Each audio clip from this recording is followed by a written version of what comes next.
going to keep it real short for now and just say thank you, community, for showing up for this. I love looking out to a full audience. And I understand the momentum because Nico and Susan are here tonight of JourneyŌM.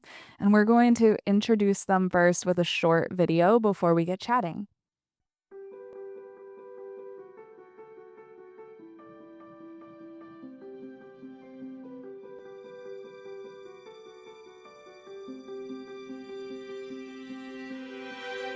I close my eyes and I can see a world that's waiting up for me, that I call my own. Through the dark, through the door, through where no one's been before, but it feels like home. They can say it all sounds crazy. They can say I've lost my mind. I don't care, so call me crazy. We can live in a world that we design. 'Cause every night I lie in bed, the brightest colors fill my head. A million dreams are keeping me awake. I think of what the world could be, a vision of the one I see. A million dreams is all it's gonna take. Oh, a million dreams for the world we're gonna make.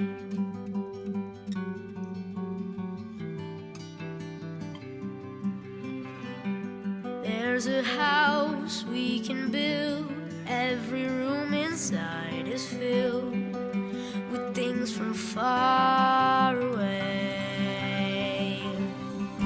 Special things I compile, each one there to make you smile on a rainy day. They can say it all sounds crazy.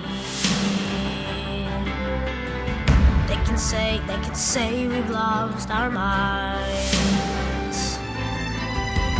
I don't care if they call us crazy. Run away to a world that we design. Every night I lie in bed, the brightest colors fill my head. A million dreams keeping me awake. I think of what the world could be, a vision of the one I see. A million dreams is all it's gonna take. Oh, a million dreams for the world we're gonna make. That was very sweet. And at the end there, it said, "Happy birthday, JourneyŌM." So I just want to acknowledge and celebrate your 1 year of being on the road with this project. And I would love for you to share with our community a little bit more about what that journey has been, the start of JourneyŌM, and also taking it on the road, and what that video really encapsulates. Wow, how much time do we have? We got space. Yeah, thanks for having us tonight. We're really excited. Yes, thank you. Thank you, District216 community, Jacob and Hannah. Thank Yeah. you. Well, that story, that journey for us started about 5 years ago for me, when I was at my wit's end with major depression and PTSD and panic attacks that I've been dealing with for over 30 years. And I tried everything, and eventually, Literally everything. literally everything, short of electroconvulsive therapy, which was not something I was open to do. So I started looking at alternatives. That was before COVID, and for a year before COVID, and really looked at what else was out there. And I very quickly stumbled upon the world of psychedelics and researched the subject for about a year. So we big researchers, and we like to do. COVID was great for that a lot Yeah. of time. Well, no, that was before COVID, darling. But anyway, And so I eventually decided to have my first journey with what I wanted to be the best possible guide out there. So I found someone that was exceptional in the Bay Area with the concierge skills that I had acquired in my early life. And that was amazing. The first journey with MDMA was really not the healing journey, but the beginning of the healing journey, if you will, right? Where I really saw my internal landscape and all the shit that was there. And sorry, pardon my French. I can say that because I'm French. Um, and I really looked at it and saw the path for me, right? So fast forward a couple of years, I'm in another journey.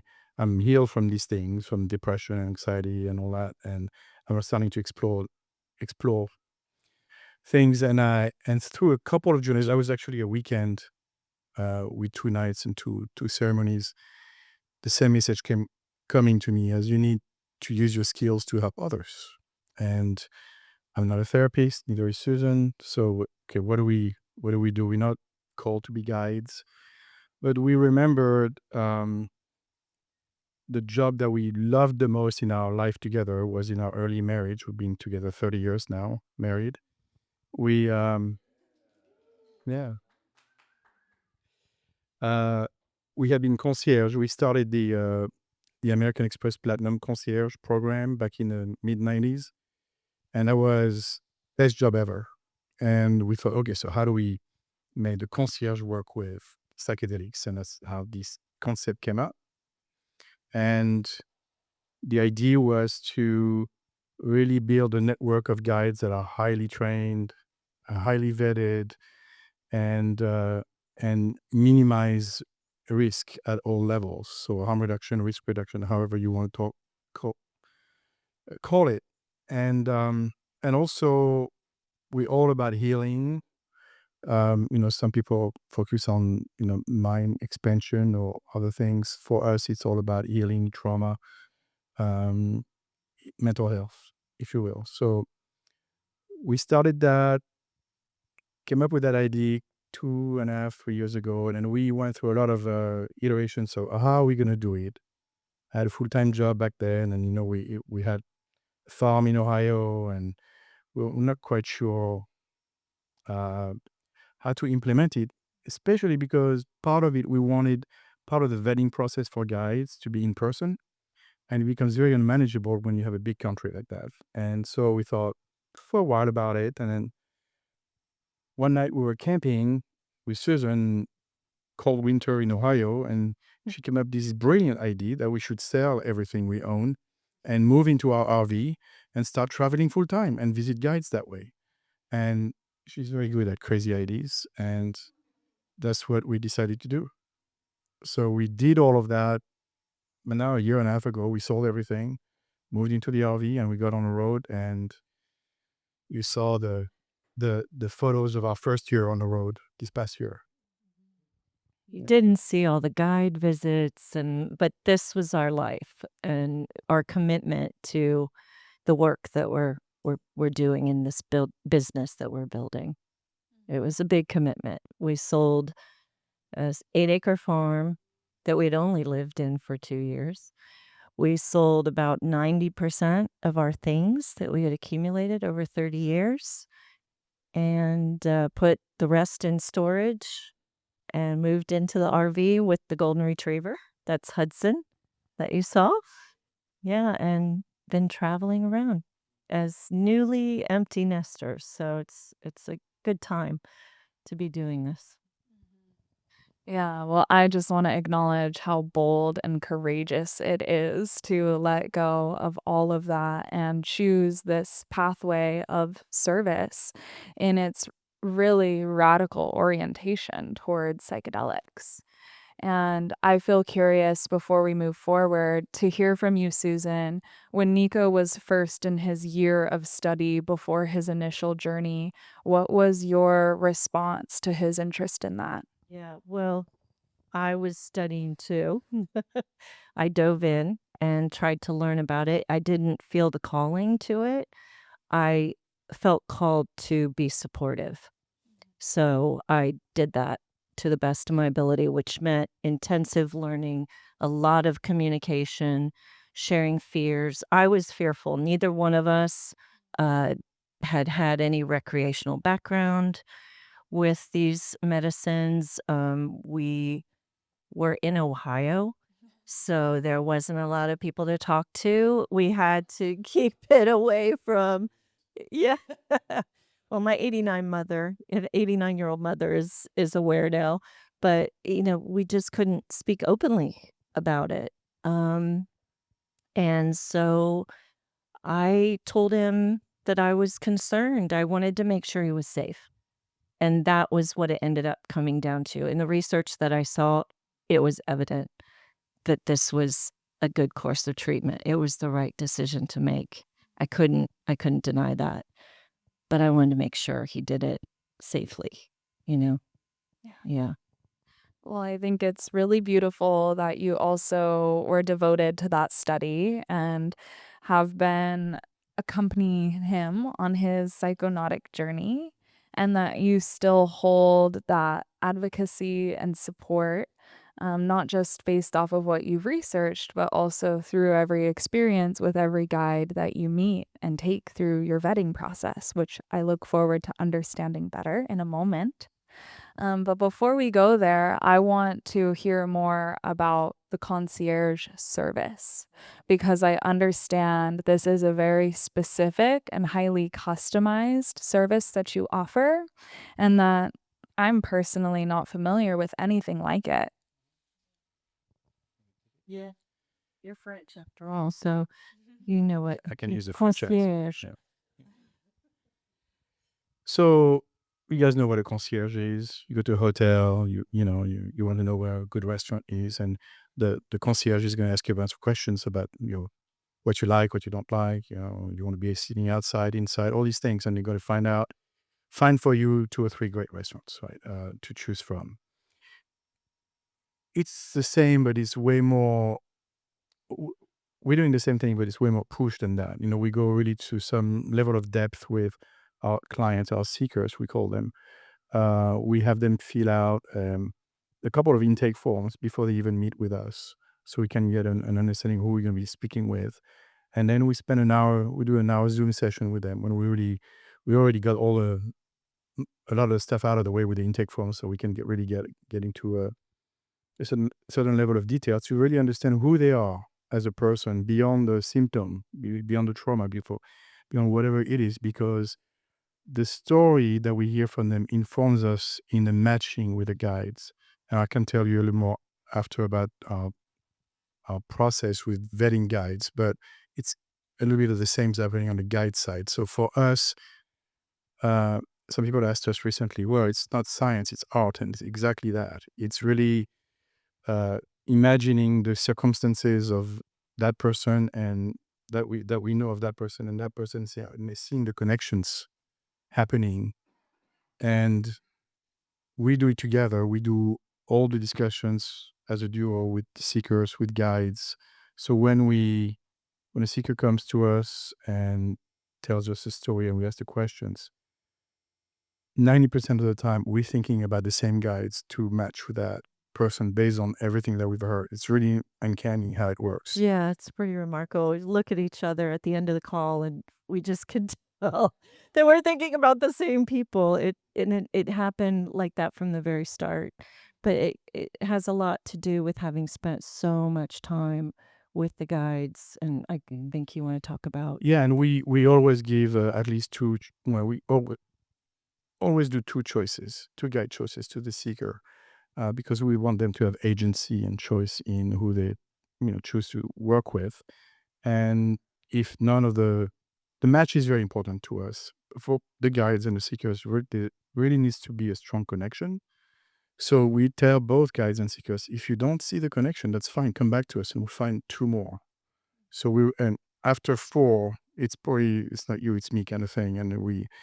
But so they have choice. And by the way, that has never happened. Usually they find their match within the first Right choice away. we give. Yeah. But yeah. Mm-hmm. Yeah, so what I'm receiving from that is that you're both very familiar and connected to all the guides that you vetted.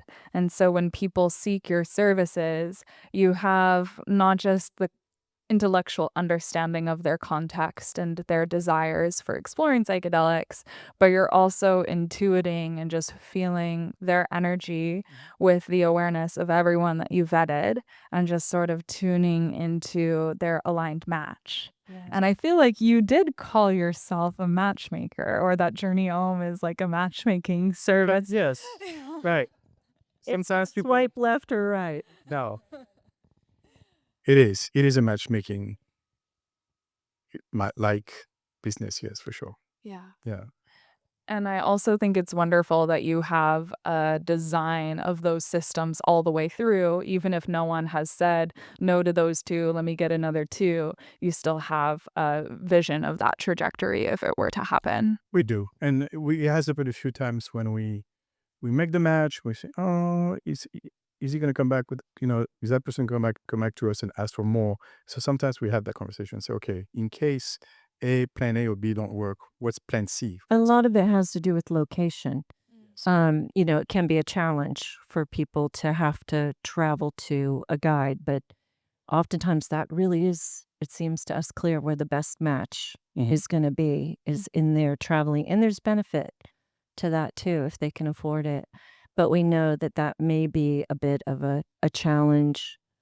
There could also be that the guide is busy. I mean, it just doesn't work out. We don't have the guide schedules.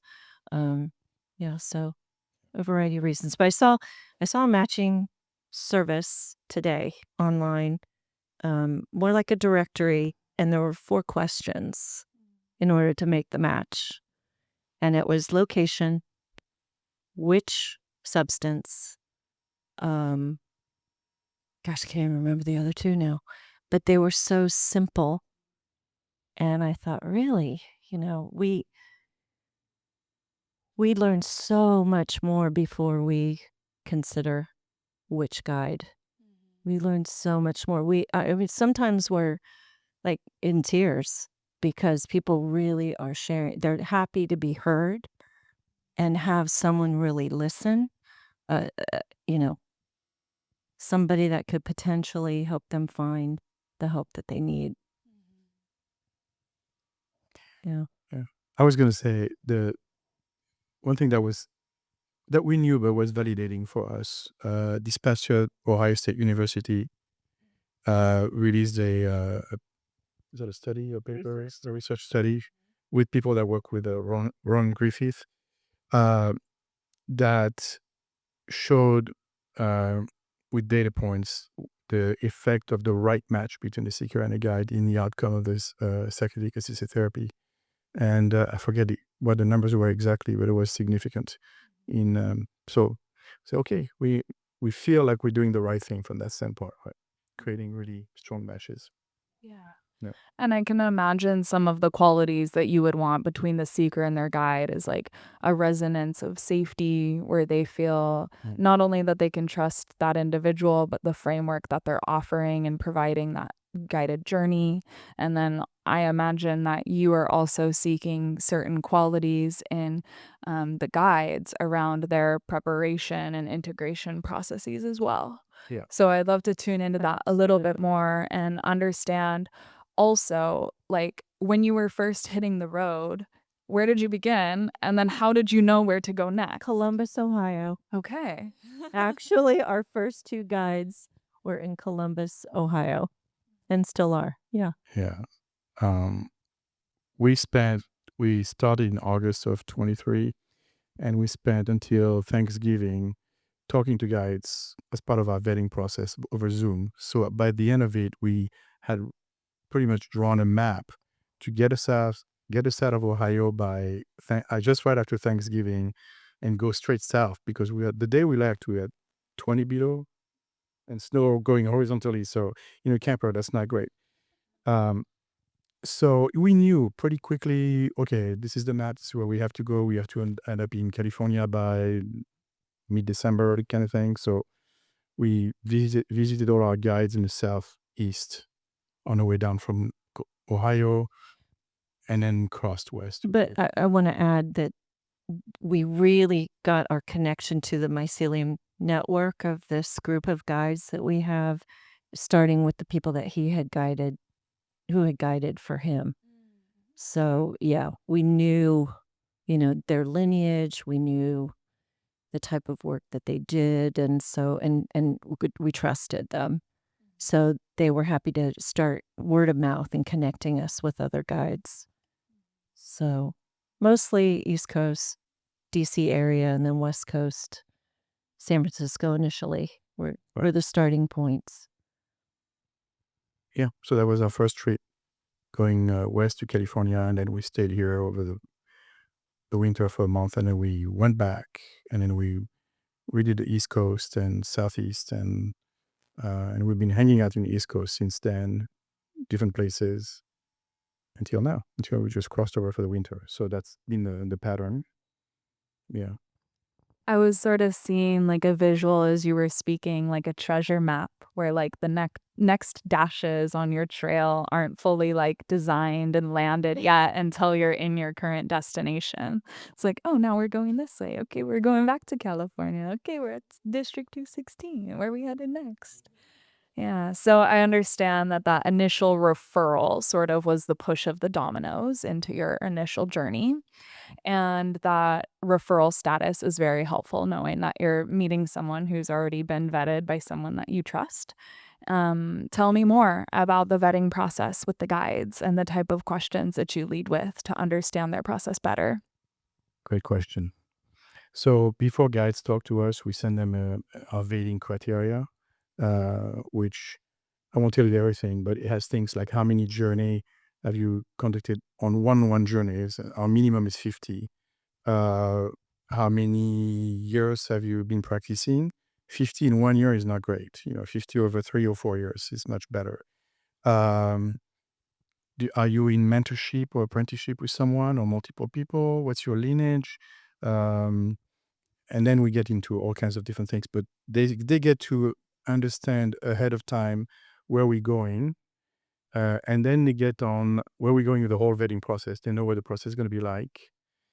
There's also references Yeah. that we ask Yeah. for, Yeah, and certifications. right. We need copies of all the certifications, and we get 4 references. That's something we applied mid of last year.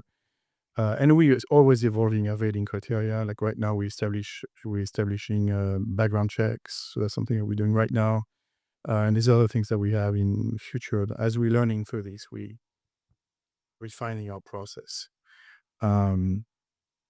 So then if they're interested in working with us, we get on a 30-minute Zoom call to see, do we have chemistry? Are we speaking the same language? And do we want that person with us, and do they want to work with us in our network? And if so, then we move on to a 2-hour Zoom call a couple of weeks later, and that is a very much deeper process, because where we call it beyond the bio. We don't really are interested in, I graduated that year and I've been doing this for 20 years. No, this is not interesting. What's interesting, we know, or we already know that. It's tell us your life story. And say, why are you here today? Why are you guiding today? What was the trajectory in your life from as far as you want to take it all back? the dots. Yes. Yeah, along the way. It really weaves and winds. It's not a direct, linear type vetting process. They really start from childhood and their own traumas, and could be recreational use, and then as they got older, they started studying psychology, or just had a knowing in them about helping others. And yeah, it's amazing. Every story is beautiful and unique and important to our process. And a story typically is one of the most, the thing that we use the most in the matching, because we always find points of connections between the seekers and the guides through the story. I could give some examples, but those people would, well, Yeah. Give us. Come on, give us. okay. So we had one recently, which was amazing. Somebody in Southern California who came to us, a lot of trauma in his youth. He was adopted. He lived in a Middle Eastern country. Um, had been sexually molested, all kinds of things. It was really awful. But he was a highly functioning person today, quite famous actually, but uh, not in his emotional space, having lots of problems sleeping, having PTSD-like symptoms. Anyway, as he was telling us the story, there's a guide in our network who came from the same country, had the same trauma around the same time. I mean, they were about the same age. That's why we have so many guys in our network, is to find this connection. And as we were talking to him, it's like, my God, those two are made. This is a match made in heaven, isn't? So yeah. Well, and one of the things that he revealed to us, we were thinking culturally, there's a connection, right? But he realized for himself that a lot of that trauma happened when he was a child, and that the guide would be able to understand that language. They had that common language. And so to be able to go back to his childhood traumas in the language where it occurred, that was really a powerful And it just match. happened to be living 30 minutes from each other. So that's even better, right? So those are the times when you say, okay, this is why we're doing this. And if we only only source to help that one person, that this was worth it. Yeah, thank you for sharing that example. That's amazing. Yeah. And I also believe that there's many more you could share and many more future examples that will be of similar alignment. And that's wonderful. So I feel curious about some of the things that have stood out to you about the guides that you've connected with.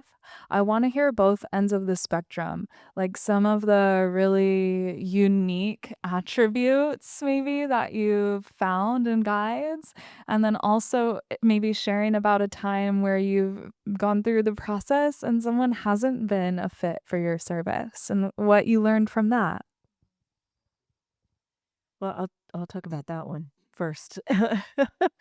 Yeah, one of the qualifiers that we discuss is, would we send somebody we love to any of these guides? That's a qualifier. Our children, we say, would we feel that they would be in good hands, they would be safe? Um, so we had an instant, because we're doing these virtual calls and then we're driving around the country, and it doesn't always line up that the people we need to see are convenient to where we're landed. So we happened to be going through an area, and we had a guide reach out, and we were just going to be in town at that time when we would typically do the virtual call. So we said, why don't we just meet at your place? We'll do both. We'll do the in-person meeting and the vetting at the same time. So we go, beautiful place. We're in, I won't say where. And we're sitting there and talking, and it's just starting to seem a little strange. And, you're like, okay, but, let's keep going. We've got hours here, and you have all your questions, and it's just starting to be like this ego just growing in front of us. And so we're very nice, kind, talking, thank you for having us today. Great tea, and we walk out, and before we even get in the car, we're both like, "Mm, this isn't right for us." Maybe it is for some people, but both of us did not feel comfortable. And I think the fact that we had such great guides from the beginning and spent so much time with them, we learned what was healthy in guiding. They were excellent examples. They're so experienced and so vulnerable with us, sharing their stories and sharing their guide work and what's essential to being a guide, including the times when it doesn't go well and the lessons they've learned. That's another important piece. So we just really picked up on it very quickly that this did not match the guides that we had been bringing on in the network.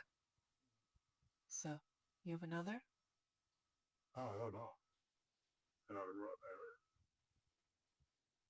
I think your question was about what do we see as a common denominator across is that what it was? Yeah. Well, because of the way we vet our guides, I would say the majority of the guys in our network have fit in a certain mold, if you will, in terms of education and background and intention in doing the work and the type of medicines they use and the focus on harm reduction, which is really important for us. So yeah, no, I don't think I think I want to say, yeah, there's a lot that needs to be there. Those things that he's talking about, that they have boundaries set, they're clear, that they do the preparation, they do a good, thorough intake process. They have cohorts, they have doctors that they can, refer to and peers that offer support if they need it. And they're still using the medicine and learning. But then there's also what we found surprising, because we kind of thought everybody was going to be, very sort of the MAPS protocol was what we were expecting. And we ended up finding there's such a spectrum that each guide has their unique talents, their own story, like I said earlier, their own space, right? The settings are so unique. And that's where we start to really hone in on the right match. Yeah, I think the other thing is we at the beginning we had a certain level of I would say rigidity about our vetting process. We say, okay, they must fit within that box. That's the very beginning, right? And then we realized very quickly that that's very hard to do. There is so much variety of guides out there and variety of methods and levels of openness to take certain freedoms that you wouldn't see in a therapy office, for example, right? I'm going to call it what it is. Touch is always a very, very, very tricky subject and especially in a psychedelic space. And we had to really get ourselves educated quite quickly as to, okay, what is our, at first we said no touch. That's period, right? And that's kind of the way I had been exposed to the work from the beginning, like, oh yeah, you don't want to do that. So, but we realized pretty quickly that in some scenario it can be very helpful. So it is, how do you vet a guide that's going to be doing touch, and what kind of touch and how far can you be taken and all these things, right? Yeah, we like to see that they demonstrate a lot of skill in that area, a lot of education, and it's mindful, that the use of touch is mindfully handled, and there's consent. There are boundaries still. But yeah, and you see it. You see it when you talk to them. They talk about their own experiences with touch in their life. Yeah. I'll share that I did have one therapeutic psychedelic journey, and my biggest takeaway from it was it's so weird that I wasn't touched through that experience, or that was the one nourishment that I really wanted and needed, but wasn't available in that context. Yeah. So I totally understand what you're saying, and I think it's a beautiful expansion that you've made as you were naming the box that you started with, and I was seeing it transform, and now it has all these different sides, and it's a really unique shape, and the sizes or the sides of the shape are actually different sizes, and it just keeps gaining dimensions as you continue on this vetting process journey. Yeah, and there's even a lot more to it. We can't go Well, I'm through all sure. that, but yeah. Yeah. Yeah, and that's also I would give an example. Sometimes we'll onboard let me take it back for a second. we like to understand what the guide's experience is with the medicines they serve. It's not just I'm a guide, I've been serving medicine. Okay, what medicine? How long have you been serving it? In which context? So, say guide serves mushroom as a main medicine, and suddenly they decide to start serving MDMA or something else, right? I'm training with 5 Or now, right? 25 or whatever. So we have this agreement that they will not use our clients as guinea pigs in their learning the new modality they want to teach, right? They want to serve.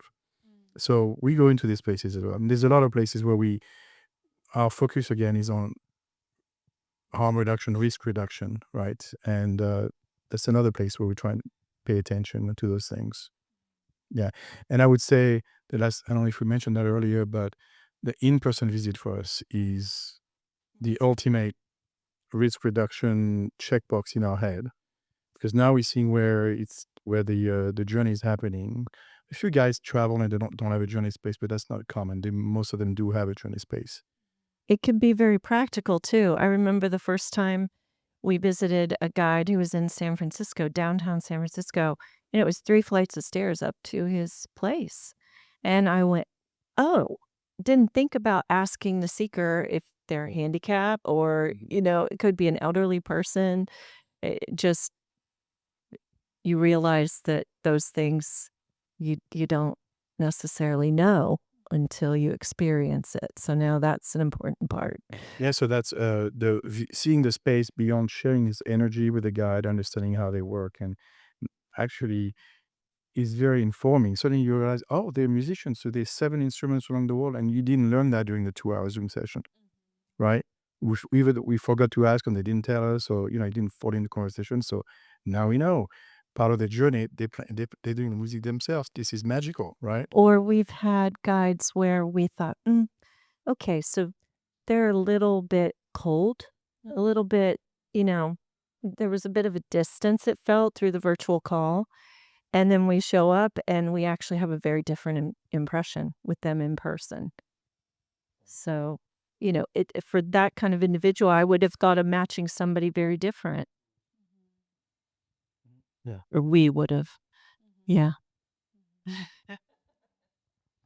I think it's really powerful, your teamwork, because that in itself is like its own checks and balance system. And so I feel curious, like for the vision of JourneyŌM, do you desire to keep it like you two are the primary people vetting everyone all the time, and that's just the vision for its development? Or are there more details? So far, I think Yeah. it's what's working. I have more Yeah. experience as Susan in building bigger teams of concierge. I think that eventually we can probably grow, but I think the big question is going to be who's going to do the matches. If a person has not had a chance to be meeting with these guys in person and feeling that energy and understanding who they are deeply, it's really in our heads right now. But Right? there's also the challenge of protecting the guides. A lot of the guides, don't want their information readily available to anyone. And we take that very seriously. Yeah. So right now this is it, and then we'll see. We'll see what happens in the future. Yeah. I totally understand that confidentiality piece and like knowing that you are trusted in that. And I'm also having a vision of all of the JourneyŌM vetted guides like gathering together one day for a celebration that you host, and just how high vibe that would be. I actually would love to be invited to that. Can't wait. We're thinking about it. We feel the guides want that too. Yeah. And they've expressed to us, wanting to know, of course, who's in the network, and wanting to share information with highly vetted, experienced guides. So many of these guides are isolated. And I think they feel a connection through us, hopefully. There's a strong connection through the work that we're doing and what we're showing, that they feel connected to the network. But it's an important thing that we feel is coming, but we want to make sure we do that in respect to all the guides. that would be participating. So, Yeah. it takes time. Totally. And something that I learned about you both is that respect and consideration are really core values of what you hold in this professional space, and I imagine in your personal relationships as well. It's sacred. It's really sacred work. And part of the reason we're doing this now is to help support these underground lineages, these mentor, mentee, apprenticeship ways of doing the work to keep them alive and find a safe way that we can share that with the greater population to help speed up people's process a little bit more. And if we can get a good match to happen and a good outcome, then that will help sustain that network. It will help sustain those practices and teachings. Yeah. Well, I think it's really beautiful what you're doing, and I'm really grateful to better understand the model in its detail.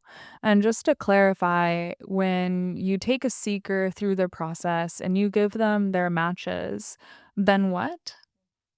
Great question. So we introduce them with their matches in private chat room, and then we step out because this is not our job is not to be involved in whatever is going to be happening. That's between the seeker and the guide. We do, however, do a survey after each journey. So after the first journey with that guide, we'll do a survey. So the guide will tell us, okay, it's scheduled for that day, and we have a survey coming out automatically a couple of days later, and that's our quality control. So And that goes to the seeker and to the guide. They both get that. Yeah. And the seekers can reach out, and the guides can reach out to us anytime. So we're always available to answer any questions, and it does happen. Yeah. Yeah. Well, this certainly is a specialty service. And I just want to extend gratitude to you both for, again, the courage of stepping forward and choosing this as a full-time endeavor. I have another question before we turn to the audience for the Q&A. And it's about JourneyŌM as your name, and then also the symbol. And I imagine there's a story that goes with that. You know what OM is? I came up with the name.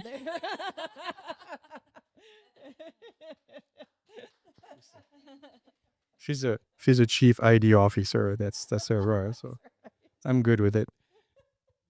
Journey, because journey. This is where we help, and OM is the sound of the universe. And we just thought, one day we were playing with names, and that one came out. I was like, oh hell yeah, that sounds great. So I just it's not more mysterious than than that.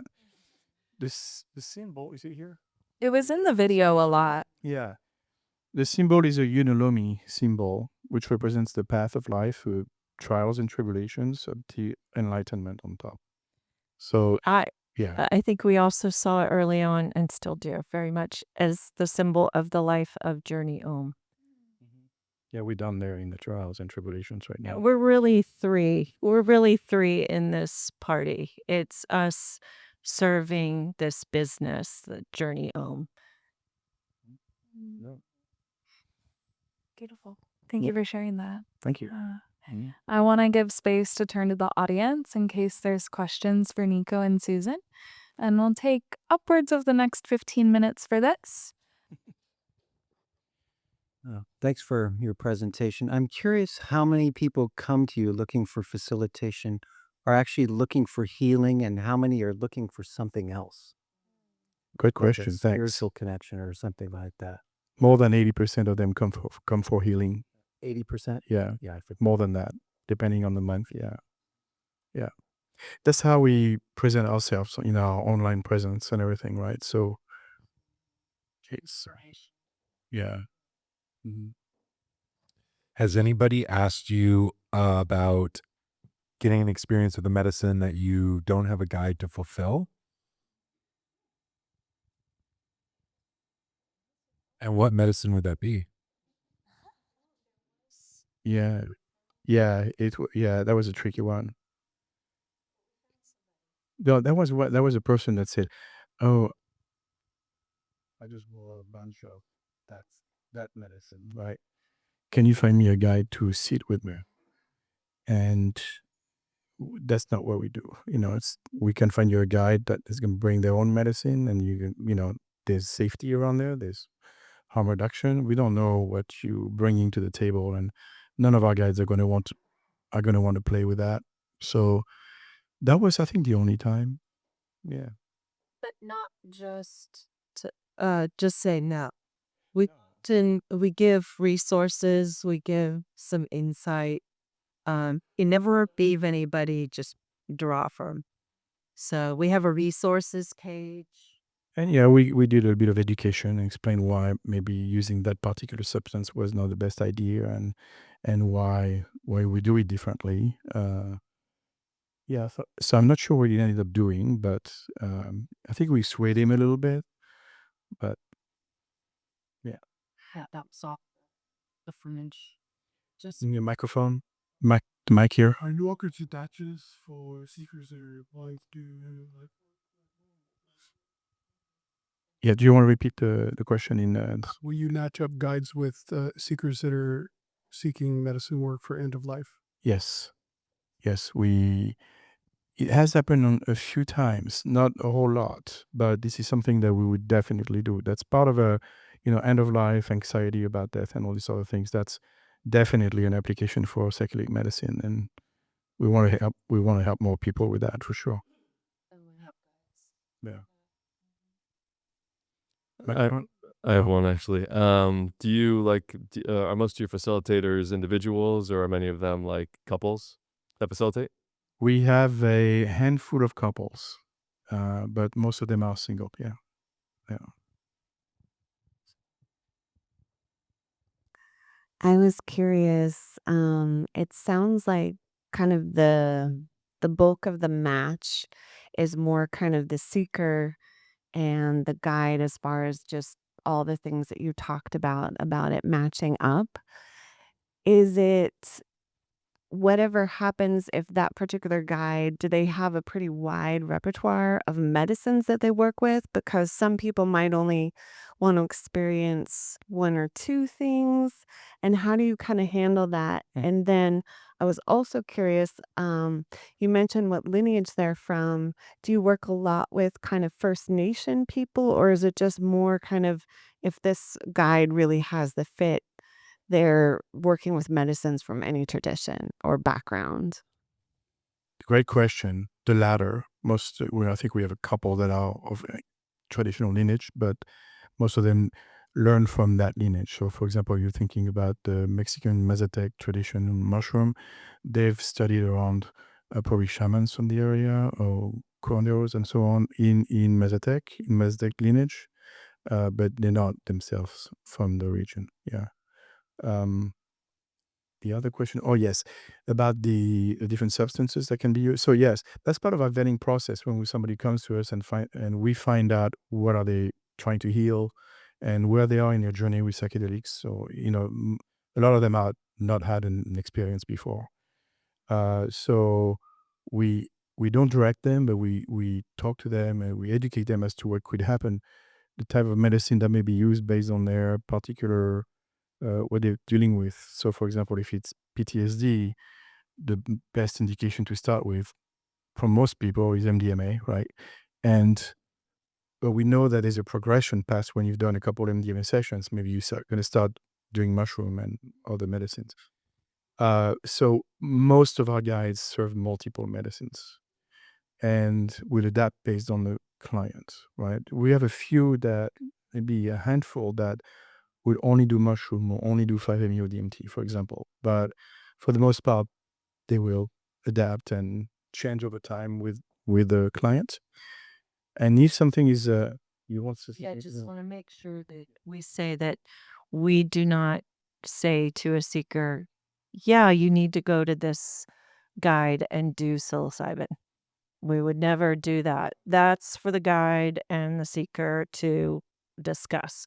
And along those lines too, we do this vetting of the seeker. We get an intake form. We share that with the guides. We have a call with them first and go through that with them and say, do you want to accept this as a potential match? We have 2 people then. If they say yes, we'll send it to both. And we tell the guides, you do your process the way that you've always done it. Do not, forego doing your own intake process. Do everything as you do. We're just an added, or the concierge. We're just helping to send them forward to some potential guides. And yes, having multiple medicines then, and most of our guides do serve multiple medicines unless they're really an expert in one type of medicine. And we do have those too. That gives them the flexibility to continue to work with that person too. And you said one quickie add-on, or did you have another piece? Well, I was just gonna say we learn through our own mistakes, right? And the the the talk track about not influencing the seeker about what medicine they should be using. And we've done that pretty much from the beginning. Decided we're not here to tell them what to do. We're here to educate them. But we realized recently we had a conversation with a seeker, and I think I got maybe a little excited about telling them about the benefits of doing MDMA with psilocybin together, kind of thing. And and then the seeker started talking to the guide, and the guide called us after and said, "Did you tell him to do MDMA?" And he's really adamant that's what he needs to do. So, okay, note to self, don't even say that. Seriously, yeah. Mhm. And just a quick add-on, because I've worked with people with PTSD and I've done a lot of work myself, and I know this is a larger question, but if there was a quick answer to why MDMA is really good for the PTSD, because that is a complex thing to treat. It has so many triggers and so many complexities of coming on, coming off, and everyone's different. And so I'd love Yeah. to hear a little bit about that. So, disclosure, I'm not a doctor, I'm not a therapist, I'm neither of all, I'm not a guide, right? But there's a reason why MAPS went with MDMA for PTSD.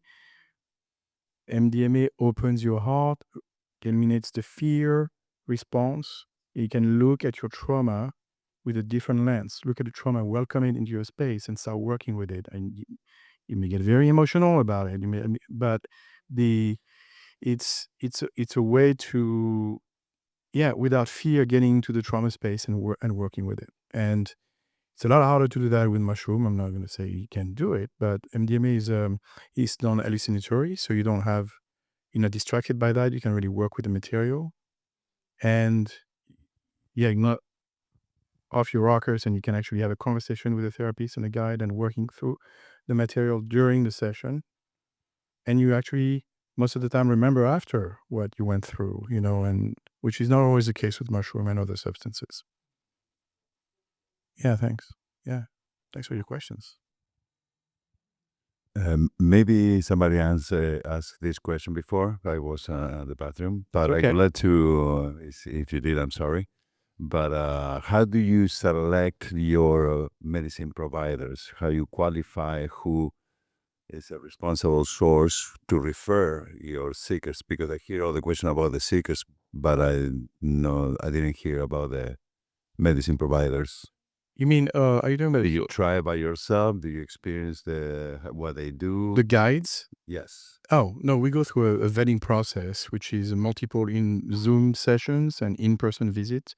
And we check they have come with referrals and references and education. And we check all of that stuff. Yeah. Yeah. Okay.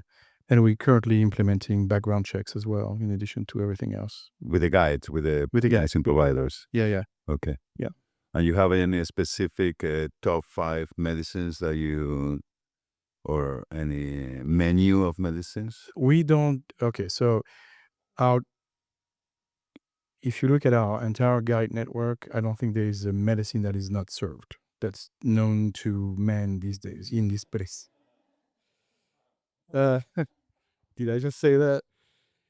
But we don't dictate any of that, and we know when a client comes to us based on their profile what medicine they might benefit the most from, and so we'll make sure the guide we're selecting as a match is serving those medicines. But you don't do the diagnosis. You Oh no, this. yeah, right. And to that point, I would say, again, more than 90% of the people that come to us have already been diagnosed. We already know they have major depression, panic attacks, PTSD, bipolar. I mean, You don't diagnose also the solution. no. We do not diagnose the solution either. We may, like I said earlier, do some education, but that is not our role. The role is with the guides or their therapists, and with the guide. Yeah, you're the connector. Yes, correct. Yeah. Yeah, thank you. Great question. Yes, sir.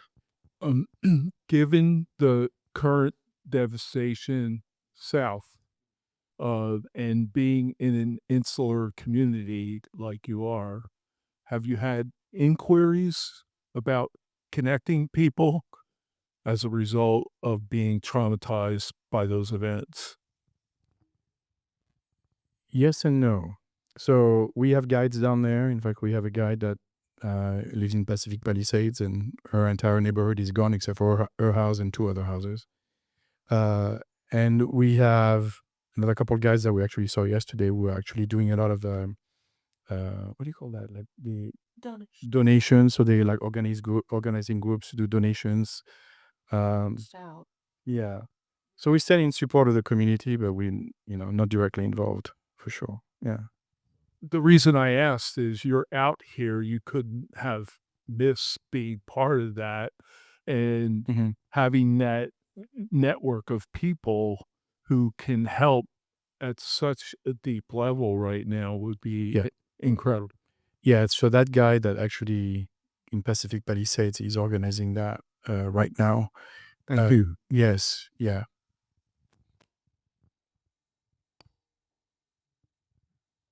I have a question for you. You mentioned that you actually make in-person visits with these guides. Do the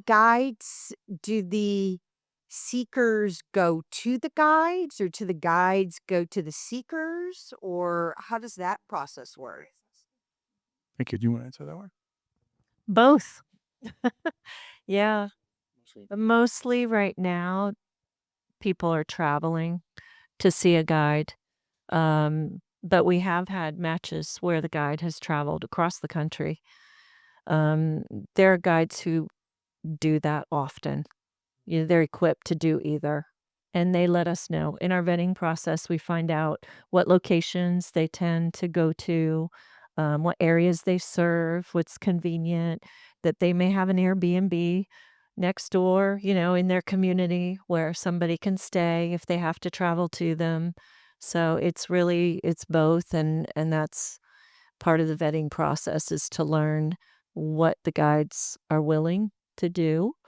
Some of them have accommodation in their home.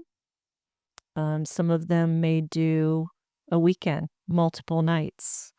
We even have some that will pick you up at the airport. Yeah. Again, most of them have their own journey space curated, and that's what they prefer to do. I would say probably less than 3 of our guides travel only or do not have a journey space. Yeah. So they control the environment. Yes. It's very important for harm reduction, right? They need to know where the exits are, where the bathroom is, how far the hospital is in case that needs to be called, sound, yeah. Yeah. Yeah. So I have a question. Yes. I'd like to know which psychedelic is best for rage. We can't diagnose. That is not, I think, first of all, if we were to have a conversation, we would probably examine a lot of other things than just rage, right? Yeah, I'm sorry. We would probably examine or talk about a lot of other things than just rage. But we would not prescribe you or tell you which medicine would be the right thing for rage. That's not our job. Our job is to know connect. whether LSD or DMT or ecstasy. would be more helpful for rage. Yeah. You want to say? I would just repeat that we have a process. We would want to spend more time talking with you, learning about your medical history, your medical background, and even in your family line. And, you know, I'm sure there's an opportunity to do that and speak with you and maybe learn some more. So we could talk about that after if you want to. Sure. Thank you. Okay, yeah. Give me time.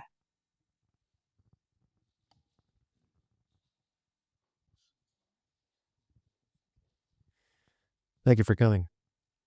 Thank you. My question is, you gave us some background with your experience with American Express and the concierge service there. Can you give us a little bit of a window into your experience with medicines and how that influenced your connection of the 2 points to create the service you have now? Sure. So in this relationship, I'm the psychonaut. I've had a lot of experience since I started in early 2020. I think I had close to 50 journeys in very different medicines and different contexts with different guides, in one-on-ones, in groups, never alone. I've never done a solo journey. That's not my zone of comfort.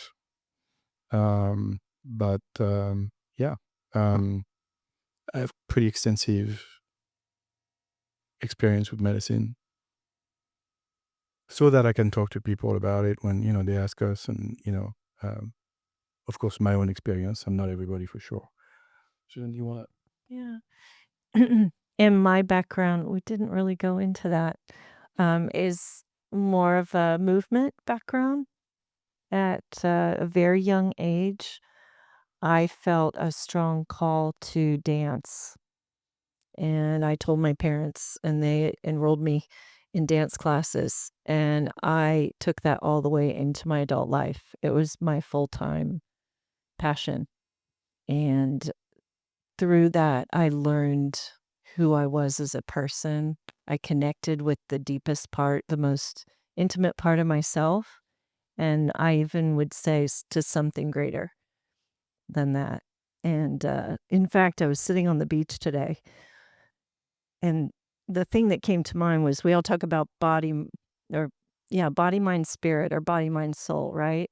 And I was reflecting back on how I relate to that. And I would have to put the mind part at the end.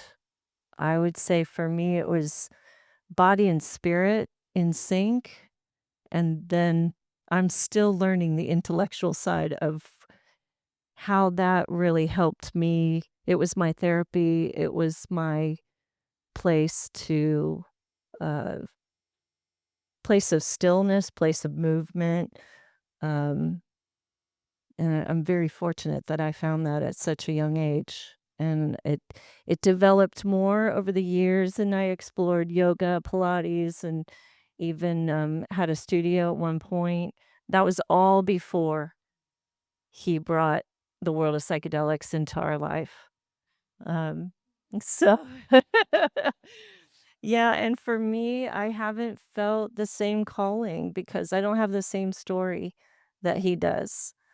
But I do feel and see the connection to the work that comes out of using these medicines for transformation and awakening. And so I'm a full supporter. And for me, it's been microdosing. A little bit of medicine can tap into some very profound places, and so it enhances my practice, my ongoing practice. Yeah.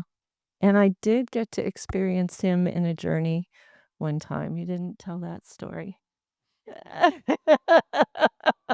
I do want to say a big part of my experience too with the medicine work that he's done has been taking him to the guide and dropping him off and picking him up at the end and seeing. Yeah, yeah. Yeah, I've been allowed to come in as he's coming back, And it's like, I describe it like he's an infant, having his snack after his nap, and mom's there to pick him up. And I've learned to to give him space on the ride home and even for days following. I attribute, or I compare it to him like parachuting down, and when I pick him up, he's just starting to slow down. And for a couple days, it just kind of, floats down to the ground until he's grounded. And so I I like to talk to the seekers about the support. What support do they have? And making sure that they bring people into their life, their experience before and after they have their journey. We have time for one more question.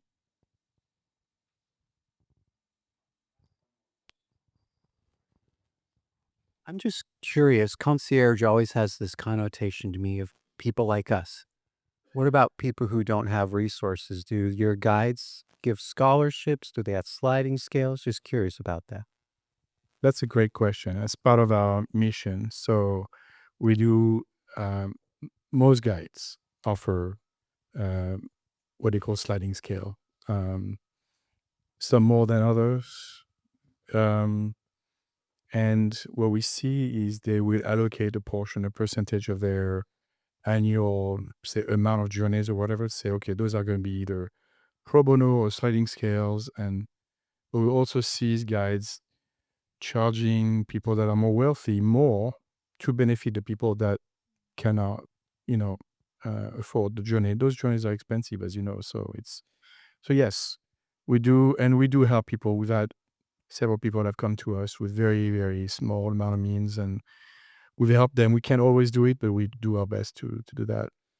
And we also partners with Thank You Life, which is an organization in, you know about them? Yeah, great.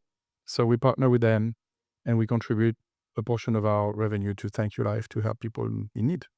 Can you tell everyone about that, please? Thank You Life? Yeah. Thank You Life is a nationwide network of, well, it's a fundraiser. It's a, what do you call that? Nonprofit. It's a nonprofit that raises money to help people have access to ketamine assisted therapy. And they have a network of providers around the country that are highly vetted, and they actually do ketamine the right way, with the whole arc of preparation, presence of the therapies during the session, and integration after the fact, which is not the case for every ketamine places in this country. So we really like working with them because of their level of vetting of the ketamine providers in the US, and then the fact that they give back and they help people. So I think they help like 100 people last year get access to ketamine treatment, which is pretty I cool. think it's been 130 total. They've Yeah. got a new podcast out too, and they're going to start interviewing people and them telling their stories of their ketamine experience. Beautiful. Well, thank you everybody for your questions. And I have a few more to close us out. So this next phase is rapid fire, which means please say the first thing that comes to mind and just exercise being unfiltered and not needing to think twice about it. Maybe we take a breath together to prepare. Nice. My first question is for you both. Who has been your greatest inspiration and why? You have been my greatest inspiration. Oh, now I have to tell you why.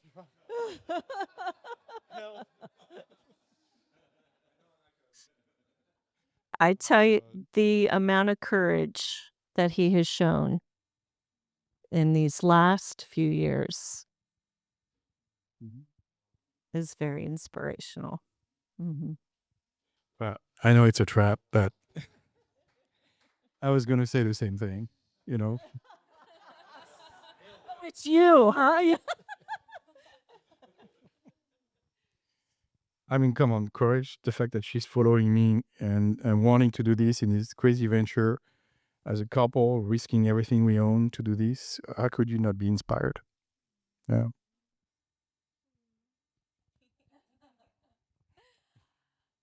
Shifting gears, if you're on a stranded island, we'll put you together. You're on the same island. And you can It's practically how it is right now. I mean, Pretty much. a floating island. you're in your RV, and you can only have one book. What book are you reading? Oh. I think I haven't read it, but I always wanted to read the Tibetan Book of the Dead. Oh boy.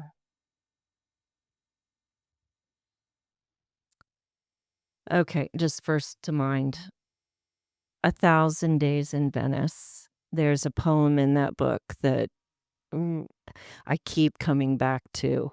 Yeah. Yeah, and it's a poem that is very symbolic of our life. I can't remember the quote, but has anybody read it? That book? It's very quick read. If you can, find the poem in it. It's a relational reflection on how in our, I'll speak to it for our relationship. We go into the sinewy cave full of spines, and a couple is about sharing who holds up the moon. And we've taken many turns holding up the moon for each other. Cute. Very sweet. Can't beat that. I don't read much. Right now I'm reading Women Who Run with the Wolves. So ladies, yeah. Yeah. My next question is, do you, and this is interesting to ask the psychonaut and the supporter, do you perceive our human experience to be a simulation? And if yes, or if no, also how do you define that? Oh my God. I don't think it's a simulation. I don't perceive it that way. I think it is what it is.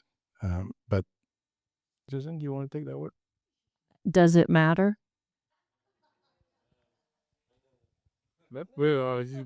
Yeah, you're in there. For you, yes, if that works. Great. Why do you want to know? I guess is what I would ask. I love that. Yeah. I always get a lot of compliments on these rapid fire questions, and I just want the audience to know that this role came with these questions, and I'm not coming up with these right now.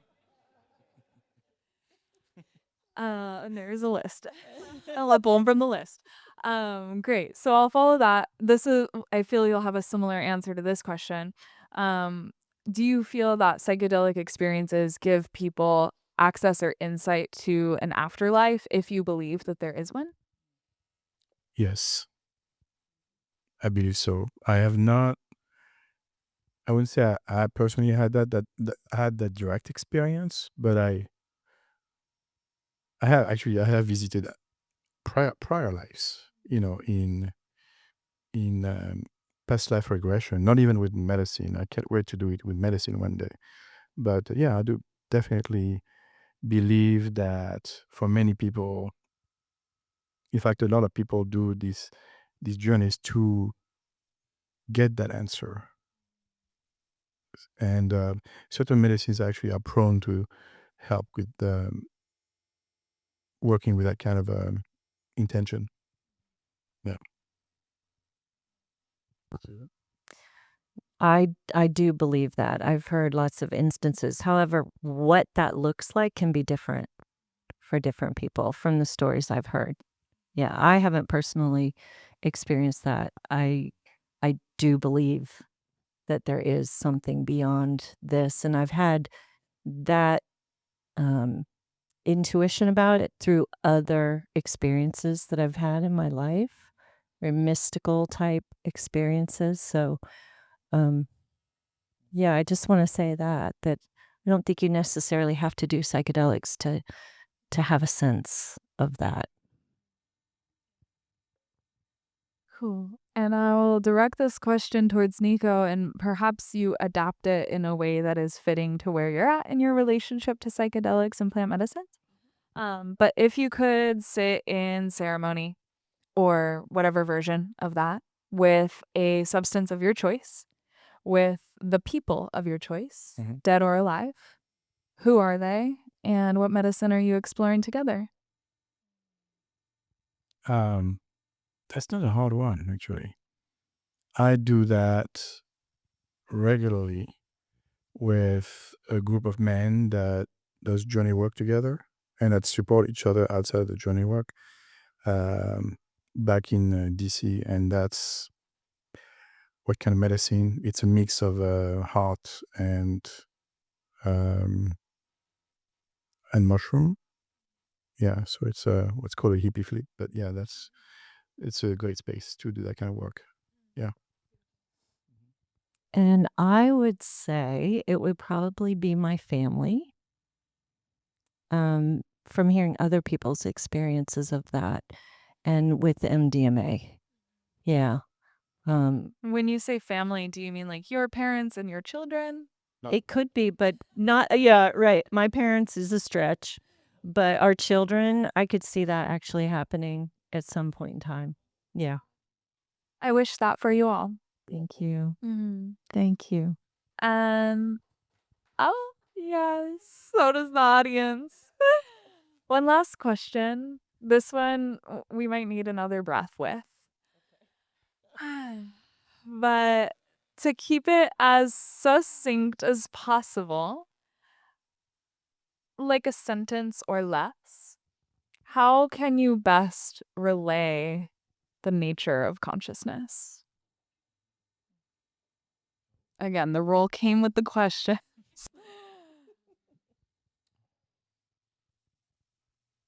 Awareness. That's good. I was going to say love. Loving awareness. That's very good.